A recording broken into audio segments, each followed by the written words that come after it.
Today, we will talk about how to get a high grade in your tort law exam or assignment, and we will revise the key topics that usually come up in tort law exams.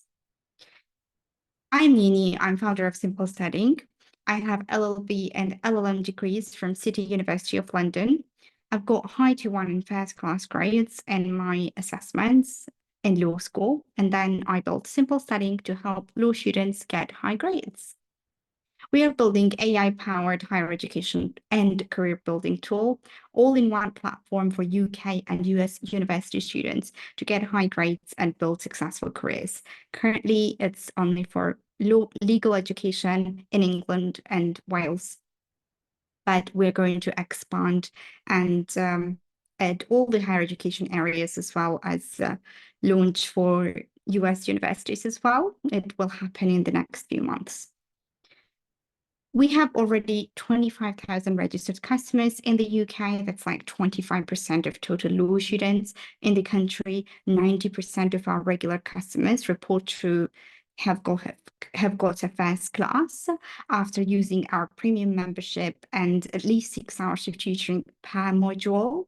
After working with like thousands of law students in the UK, we know exactly how to get a first class. Here are the key topics you should revise: negligence, psychiatric harm, nuisance, occupiers liability, and pure economic loss. There can be other topics as well, so have a look at the curriculum or the lectures that has been covered on your course, but usually these are like the key topics that you need to know for a tort law exam. Make sure that you use AREC structure when you are answering questions. First is the issue. So what is the legal issue? A lot of students here summarize the facts of the case, which is not the legal issue. The legal issue is, for example, if duty of care is established or if there is breach of duty, that's a legal issue. But they don't ask you to summarize the facts. That's not relevant. You are going to talk about the facts in the public application, in the application part, which is the third one. So first you have to say, what is the legal issue? For example, it should be analyzed if there is duty of care in this problem question. Then you have to explain the rule. So what is duty of care? And cite the relevant cases or statutes whenever relevant. Then application, you have to apply the law to the facts of the case and draw conclusions. What would be the most likely outcome? In law, usually there is no yes or no answers. You're supposed to provide arguments. There can be more than one answer. Here, they're not asking you to find the correct answer because there is no such thing in law. They are asking you to provide analysis, critical analysis. How does the law apply to the facts of the case in this problem question? And what would be the most likely outcome? If it's an essay question, you are also supposed to put critical analysis there, but in a bit different way. Remember, your goal should be in a problem question to identify like 80% of all the arising issues. Most of the times it's impossible to identify all of them. That's why nobody gets 100% in law. But if you identify at least 80% of the legal issues arising in the problem question and provide high-level critical analysis, and with relevant citations, with relevant cases, you should be getting a first class. What is negligence? 4 elements: duty of care, breach of duty, causation, and remoteness. Like, this is the basics of tort law. You need to know this before you go to a tort law exam. We will go through each element in turn. Duty of care. Defendant and claimant fall within one of the established duty scenarios. In the UK, we don't have general duty of care. So you don't owe duty of care to everyone. It is only owed in certain circumstances. It has to be one of the established duty scenarios according to the case law. So you need to look at the case law basically and find if in a similar situation, the court has found duty of care. For example, there is usually a duty of care between an occupier and a visitor, employer and employee, driver and road user. Breach of duty. This relates to standard of care. When an individual has fulfilled their duty of care, there is a concept called standard of care. So depending on the circumstances, there is a certain standard of care that is expected from the defendant in his position or in her position, and the degree of carefulness that the law expects an individual to take to avoid causing harm or injury to another individual. It is different for every single thing. For example, doctors have a different standard of care, drivers have a different standard of care, occupiers have a different standard of care. So you need to look into the case law to know what is the standard of care for each thing. For example, the medical standard of care is related to exercising that special skill. For drivers, it's being a prudent and reasonable driver. So it differs according to the circumstances. Causation. The third element of negligence that you must discuss in a problem question about negligence or essay question, depending on what it is about. So factual causation and legal causation, those are the two kinds of causations you need to discuss. What is factual causation? Was the defendant's breach of duty a factual cause of the damage? The but-for test, that's factual causation. What if there are multiple causes of damage? This is when things get complicated. So what if we don't know exactly which party caused the damage, because there are multiple parties involved. And this is often the case in tort law negligence problem questions. There are multiple parties and each party contributed a little bit in the damage. So who is liable? In that case, you have to apply the material contribution test that was established in the cases of Fairchild and McGee. Material contribution not to damage, but to the risk of damage. That's the test. So who contributed materially to the damage, not to the damage, but to the risk of damage. Remoteness, also called legal causation, it's the same thing. This is the last element of negligence that you need to discuss. This is about foreseeability. So although defendant's breach of a legal duty caused claimant's damage, the court may decide that it would not be appropriate to hold defendant liable for the damage because the injury was unexpected. So you need to discuss in the problem question whether or not the injury in those circumstances were expected. Was it foreseeable? If it was not foreseeable, it may be too remote and the negligence claim may fail. This was established in the case of Wagenmund, and you need to cite this case when you apply the foreseeability test under legal causation remoteness. Psychiatric harm. This is a type of negligence, but different case law should be applied. So in a typical negligence case, you need to first discuss the duty of care and apply the Caparo and Robinson test, then go to breach of duty, and so on. For psychiatric harm, Robinson and Caparo test is not relevant. You need to apply different tests for duty of care.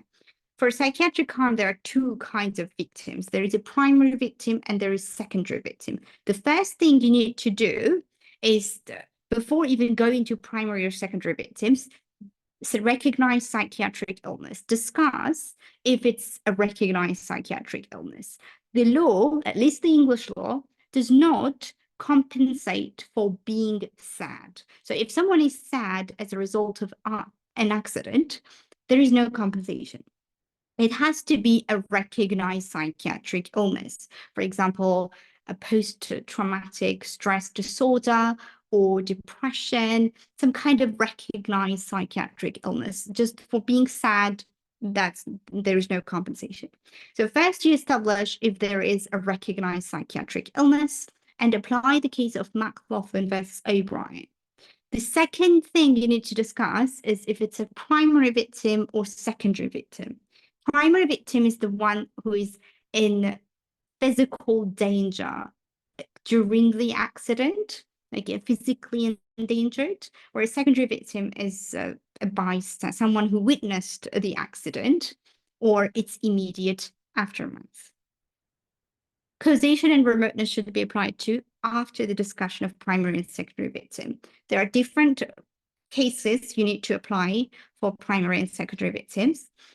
For primary victim, it's Page versus Smith.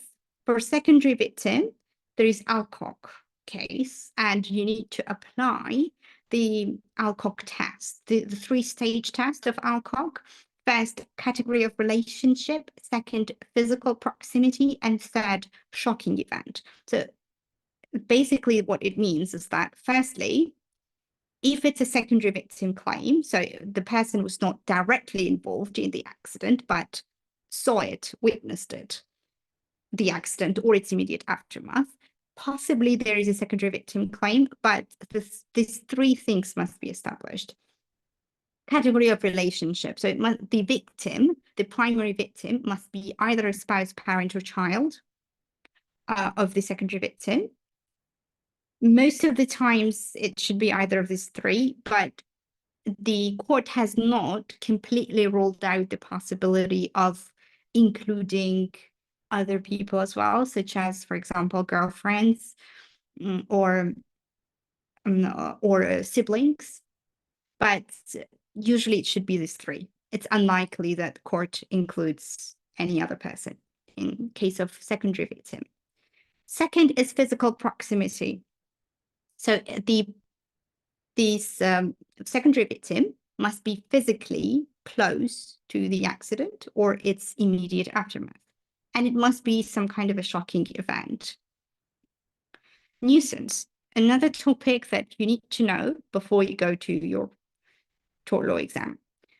There are two kinds of nuisances. There's a private nuisance, there's a public nuisance. Not all universities cover both, but you still need to know what are those two and define it. So when you start answering a problem question about nuisance, and even if it's about private nuisance, start by defining what is a private nuisance, what is a public nuisance, and they then say that this is a private nuisance case because of this. Private nuisance is unlawful interference with a person's use of enjoyment of his land or in connection with that land. Cite the case of Red versus Lyons. Second, claimants in private nuisance must have exclusive possession of their land.